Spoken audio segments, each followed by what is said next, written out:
Brittany Dolphy, who ran for state senate against Beth Mizell. Hi. Miss Donna is one of my clients or former clients. I guess her dad was one of my former clients. So yeah, my dad. Actually, Donna, you want to ask the first question? Yes, it's a statement as well. I want Lindsey to explain how is it is so important about the chemical plants that we have that is not going to take the jobs away from the people. You shouldn't have to choose between getting a job and getting cancer, right? Right. You shouldn't choose between leaving your home and getting cancer, right? Exactly. Which was, and Miss Donna's a Republican, y'all. Don't judge her for that. She's Yes, I am. her dad got mesothelioma after working on the river for many, many years, and her family currently lives in Paulina, like in the middle of Cancer Alley. And every single one of her family members, at least the older, anyone over 50, I think, has had cancer or some form of it. Yeah, my husband. Par for the course, unfortunately, in that area.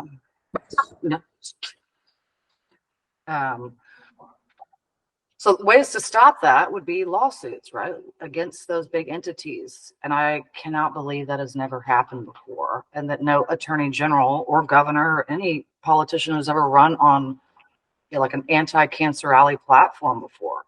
That's just, to me, that's the most glaringly obvious issue, health-wise, or immediate issue.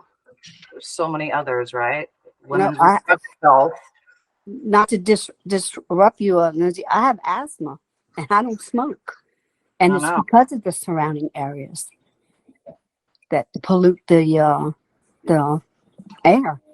So litigation against those entities, like whether it's with a class action or for individual clients, that's how I've litigated in the past. If I was Attorney General, we would actually have the state resources behind us. And we'd be able to expedite it quickly and get reparations, I think, in the billions for the state of Louisiana within 2 to 3 years. And not only just get money for the state, also be able to cap off some of those, the pollutants that are going into the air, have actual remedial measures in place to not just stop it and get some money for the day, but to stop it indefinitely.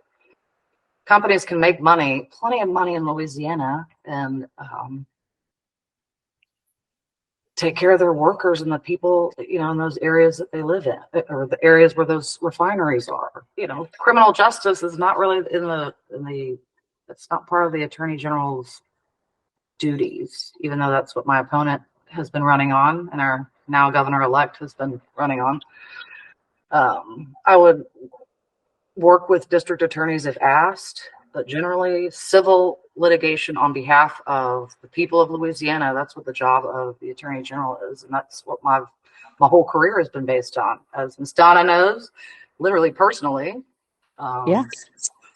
And I've taken on the hardest cases with some of the hardest clients. I don't want to say that her father was a difficult one. He was very difficult. I have to admit he was. When I first went to meet her dad, Mr. Cleveland Johnson, I'll never forget the lawyer that had referred the case called when he picked me up at the airport. He was like, "Oh shit, we're in trouble." I was like, "What do you mean?" He goes, "Well, this guy doesn't like women, he doesn't like lawyers, and he doesn't like young people." I was like, "Okay." But he loved her. He did. I sat at his feet and listened to him, and I became like his third daughter. To the surprise of all and chagrin of the defense attorneys. And we were able to get a healthy chunk of money, but money can never buy human life, right? There's no way to put a dollar value. Donna, if you could choose one day with your dad or even a phone call to your dad, there's no way to put a dollar value on that. No. And the only way to compensate people, though, is money. And that's the fight with litigation, civil litigation anyways. So that's what would be the fight on the Cancer Alley side. We need somebody on our side to fight for this. Nobody has done nothing. I don't know. And it's not getting better, is it? No, it's not. I have asthma now because of it. And I was in the school system and I saw children coming in. And I was told when I went to medicine to teach how to give out medicine, one of the first things to do is to teach you how to help asthma children, because the asthma that children are having these days is just, the numbers are just uncontrollable. How do we, we have, 10 days left till this election, right? And getting this message across to the masses is almost impossible. We've gotten really good traction on numerous videos we've done. I've done probably 15 media interviews in the last 48 hours. And after Kentucky and Mississippi's Attorney General losses for Dems yesterday, all eyes are on me. I'm going to ask you, what do you fear will happen in Louisiana if Liz Murrill wins the election? And what can we as activists do if Jeff Landry has unchecked absolute power? That is worst case scenario, right? And I don't want to say that in a way like to say F you, Jeff Landry. I don't know him personally at all, honestly. I don't know Liz at all personally. They might be really good human beings, but their actions speak louder than their words at this point. And when I look at the transition team, the composition of it, and for Governor-elect Landry's transition teams, it's all people who funded his campaign, and they're getting their piece of the power, right, for the amount of money they dumped into his race. And money in campaigns shouldn't buy elections or votes. And it's much harder for individuals who are not PAC or corporately endorsed or backed or industry funded to even make a dent publicly without that kind of money. I mean, it takes millions and millions of dollars, and regular everyday people don't have that kind of money. And I don't have that kind of money. And this was all, I think Alana, I told you this, and then Nicole and Kelsey know this. This was almost like a social experiment, because I wanted to prove that you don't have to be independently wealthy and take a year off work to run for office. And we'll see if that proves true or false. And if it proves false, then I think that's something that we can use in the future to move forward and say, look what happened here. She tried. And something is wrong with our election system, because the amount of money that goes into these campaigns, y'all, and the consultants and everyone that's involved is shameful. It is beyond shameful. I had over $500,000. I raised over $500,000 the first 10 days after I qualified. It was gone in 3 weeks. And I was getting hammered for hiring DC consultants. There's no structure in place in the Democratic Party to help candidates. And that's been a huge factor and issue at least in the October 14th results. Dr. Sean Wilson should have made the runoff hands down. And instead, we didn't focus on getting the vote out. We, as the Democratic Party of Louisiana, I don't know, we should have been out at Southern University and LSU and Dillard and Xavier and LSUS Shreveport for a year ago, not 5 seconds ago. We should have been working on students, getting them engaged civically, encouraging them to run for things like DSCC and DP positions. I am personally going to I'm volunteering right now to y'all. Anyone who wants to run for a DSCC, Democratic State Central Committee position, meaning the people that decide, vote, who will be endorsed by the party. Anyone who wants to run for DSCC, which I think qualifying is in December. or run for a DPEC, a Democratic Party Executive Committee seat. I will personally pay for your qualifying, any fees related to qualifying, because I think they're not hefty, but to some people they are, and that shouldn't be an obstacle to being in leadership. We should have young people. We should have Black people. We should have gay people. We should have straight people. We should have women. We should have people that actually represent the makeup and composition of the state of Louisiana, not the old white man elite,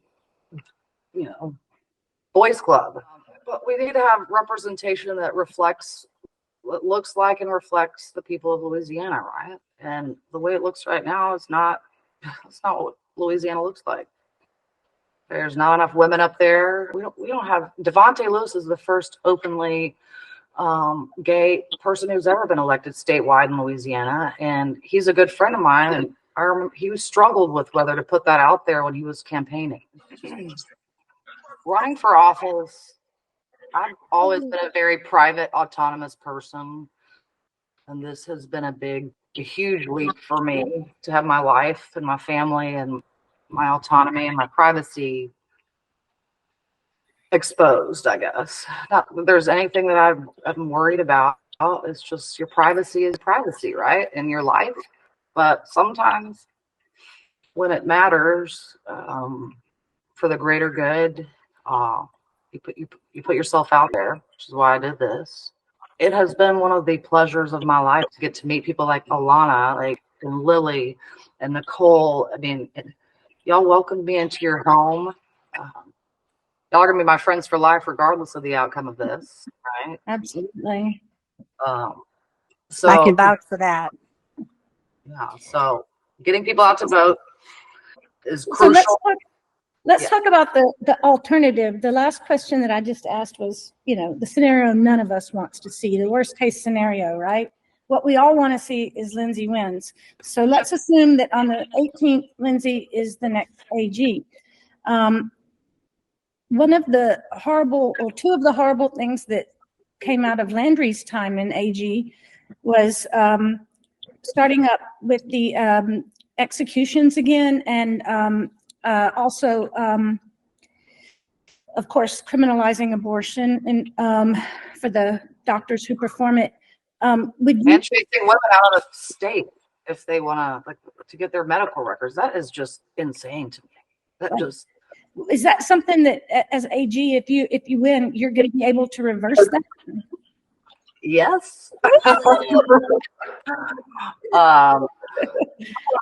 to death in January or any time, if I can help it, if I get elected. Awesome. I believe we should abolish the penalty. Those people sit there for years. It actually costs the state more money to put someone to death than it does to have them at Angola for life, because of the appellate process. And no one's been put to death in Louisiana for 20 plus years. And we shouldn't start now. It's 2023.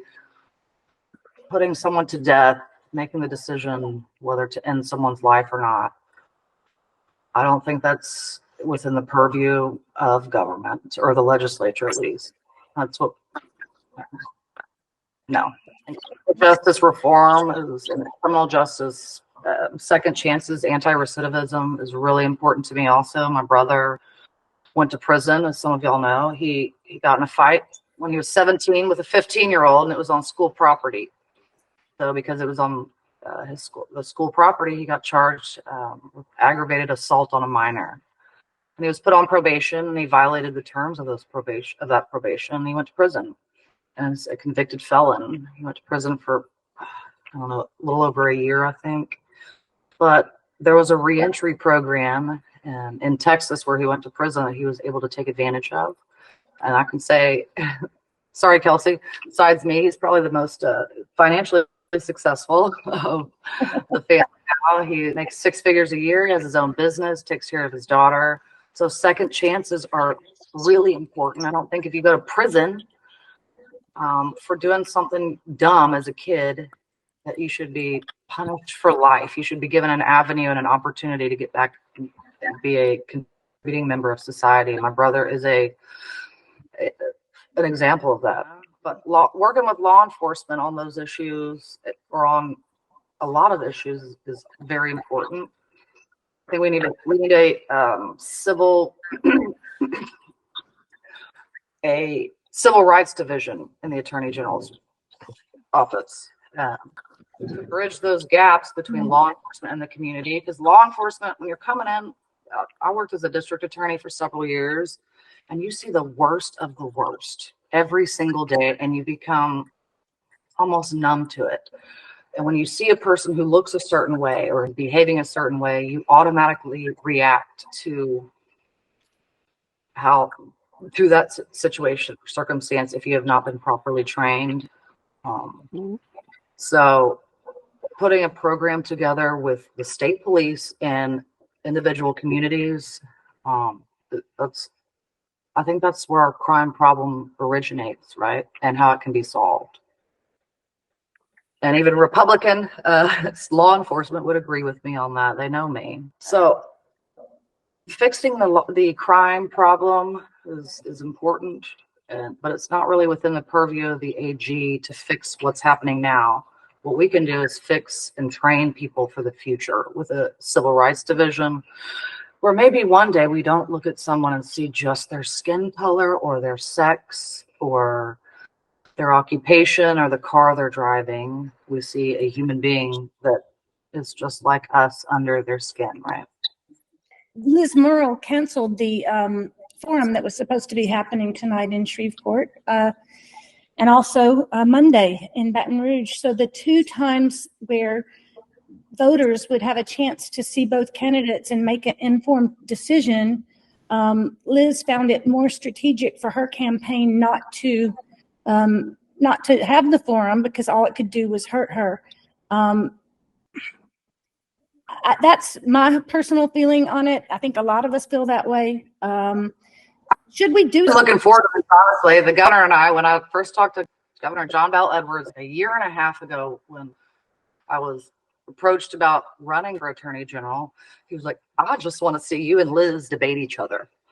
And here we are. The opportunity is available, and I don't think I'm going to get it, but Where I would is love. she? Where is I she? don't know. I don't know. Like, that's the unfortunate part is normally in litigation, I work with the other side. As Ms. Donna knows, the attorneys on the other side of litigation are not your enemies. They work for law firms and they work for corporations, but they are individuals and they're people. And when they're resolving a case or deciding whether to try a case against me on behalf of their client, you get to know each other in the course of litigation. You can sit down and have a drink or have a cup of coffee after a hearing where you've duked it out, and have a reasonable conversation to find a middle ground that's a good resolution for both sides, right? I've always been able to do that. And, if we can't resolve it, we try the case. And sorry, not sorry, I've always won. But I don't know Ms. Murrill at all. If she and I were to sit down, just she and I one-on-one, might be, who knows? She's probably a very intelligent, reasonable, capable human being. But I don't know if I'll have that opportunity. I'd love to have it. I'd welcome it. I think we link, that conservatives keep backing out of doing debates, backing out of wanting to talk to their constituents. Like, they don't have to. They're funded by corporations, and Yep. It works for Jeff Landry. And is it going to work for Liz? Maybe. I think you saw the video. It hurt her to show up, right? I think, or that's what the perception of her campaign is. It could hurt her, but I think it could actually be beneficial to both of us and for the state of Louisiana to hear from both of us in that kind of adversarial public setting. Yeah. So. Lindsey, is there an opportunity for you to do? Was there an opportunity for you to do it on your own because she didn't show up?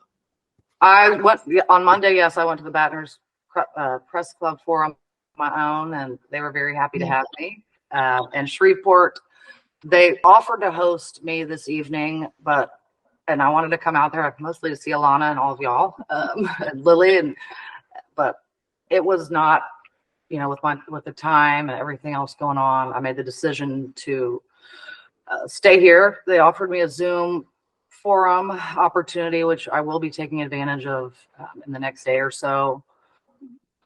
But you know, the media is part of the problem, y'all. If you watch, even if, like, when I walked into this interview in Shreveport, as Kelsey knows, what was that, KSLA, and it's happened a dozen times since then. They literally start out introducing me as Liz Murrill, first place finisher, Lindsey Cheek, second place finisher, like on the default option. And one of them even called the Attorney General of Louisiana. So the narrative is skewed, and I've told reporters, I'm like, well, if that's the narrative, I'm out. I'm not going to do that. I don't want to participate because that's not the truth. And if you want to report it that way, that's your prerogative, but it's not accurate. It's not factual. Second place, first place is nothing. That's not what the runoff. That's not what the primary election is for. So the media is a problem. They've been mostly kind to me, I guess, but the partisanship of the media is also an issue. And then Sean Wilson, who's out there killing himself and meet people and go, you know, actually touch the hands of voters, nothing. Or it would be put up as a slam against him. And those endorsements, by the way, by the news entities and the media outlets, I never got a call from a single one of them. They had already made their decisions long in advance because they are owned by certain individuals who contribute to campaigns, and those campaigns want the message to be one way. Wanted to see what else could I add to video to help your campaign out. You just shared. Vote. We need people to get out to vote, and if I have the ability to sit down and talk to every voter, they would vote for me. I can tell you 100%, black, white, female, male, Republican, Democrat. Miss Donna, my client here, can tell you she's a raging Republican. Her dad, and I voted for Lindsey. Yeah, because I can't do that, right? It's not possible. So what we've been trying to do is put out these videos. I've got a videographer who follows me around everywhere. So we're trying to put out little short clips to humanize me. So when y'all see those, if you could blast them out, take them, blast them out to everyone you know, and ask them to blast them out so that we can get myself at least in front of people. You know, if that hopefully motivate them to vote. If they see that a normal human being, me, good lawyer, damn good lawyer, actually. Yep. Who actually gives a shit about Louisiana and about people. And to be honest, like, I have to give up my law firm, my multi-million-dollar law firm that I built from the ground up with my sister by myself. She and I have worked our asses off for the last almost 10 years here. 10 years. I'm successful. And when I decided to run, I did it because I want other women to know that it's possible to come from humble beginnings, from nothing, and become whatever you want to become. So I'm willing to give all of that up because, you know, money comes and goes, but time does not. And right now is a really crucial time for Louisiana. We're going to swing so far to the right, extremely to the right. It's not going to be good for anyone, even for businesses. The big business industry that backed my opponent and our governor-elect. When you get too far extreme, right? Woke versus MAGA. It's encouraging and promoting division as opposed to community and coming together. It's not a long-term recipe for success. So as Attorney General, I would want to bring some cohesiveness and community and bring people together. I don't even know what MAGA versus woke means. I've heard all radio ads attacking me and TV ads and mailers saying I'm some woke Biden liberal. I'm pretty middle of the road. I just want what's best for people because I know what it's like to come from nothing, and you just want people to. The government should be advocating for you, not for their own special interests or anyone else's special interests or anyone who's contributed to their campaign. And I can tell you, as someone who's contributed to many, many, many, many campaigns and politicians, I have never once ever asked for a favor in exchange for a check. And no one should ever do that. There should never be a quid pro quo when you're talking about campaign and political contribution. You just hit it on the nail, babe. Louisiana is all about who you can line their pockets. You just said the right thing. Mm-hmm. Yeah. And if you don't have pockets lined already, does that mean you don't have a voice? The only way to have a voice is to go vote. It's the only way. And it's just this round and round. We're fighting against. It feels like we're fighting against our own people a lot of the time because the propaganda that's been dumped on, especially marginalized communities and in Cancer Alley, is that regulation means less jobs. And, trial lawyers are terrible. And they're trying to toss that Cancer Alley is something made up by the left. And I'm like, that's been for the past. It's not. They made a movie about it. There's a movie about it. You're living it. We are living it. Everyone on this call is living it, right? It's not made up. But I didn't hear it. Studies are often funded by industry. Like even the LSU tumor registry is funded by industry. Mm-hmm. There is no neutral, nonpartisan, and by nonpartisan I mean completely neutral. It's almost impossible to get completely neutral, fact-based data and information these days. So somebody's got to pay for it. And guess what? I don't have the money to pay for it. You guys don't. None of us have the money to pay for it. Industry does, and the science can be manipulated. The data can be manipulated, and that's got to stop. I've seen it in litigation. I've sued these corporations. I've seen the information, the data they've manipulated. Firsthand. Like, yep. Thank you for joining us, Lindsey.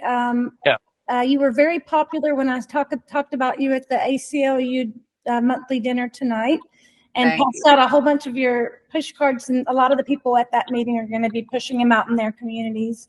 So, as soon as Bobby and I walked into the meeting with your shirts, everyone's like, "We like your shirt." Thank you. I appreciate y'all so much. And I've already voted. Me and my we already voted for you. Thank you again. The very first thing I said to you when I met you at the Build a Better Louisiana rally back in, I think it was August, right after you qualified. Like 10 years.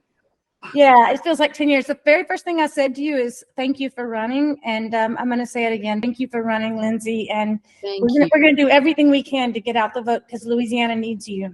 What you see is what you get with me, seriously, with my dogs and the shit show going on behind me and generally. You get the truth. You get the truth. There's no silver lining. She's not going to just give you half. She's going to give it all to you. You take it or you leave it. And that's my client telling you, and I've got 100 more like her who can tell you the same thing. And that's true. Like managing and handling people and disagreements that's what I do. So I'm hoping that I can do that for the whole state. And even regardless of the outcome, I'll still be a lawyer for the people of Louisiana, y'all. And please, Attorney General, please run next time. If not, you hear me? Run next time. Don't stop. I still got a lot of, we're going to win this time, though. Let's focus on this. We're going to win this time. Let's get out the vote, everybody. Thank y'all. Thank you. Good to see you, everybody. Nicole, Lily, howdy. Bobby, thank y'all. I appreciate y'all more than you know. Thank you, Lindsey. All right, cool. Thank you. Bye.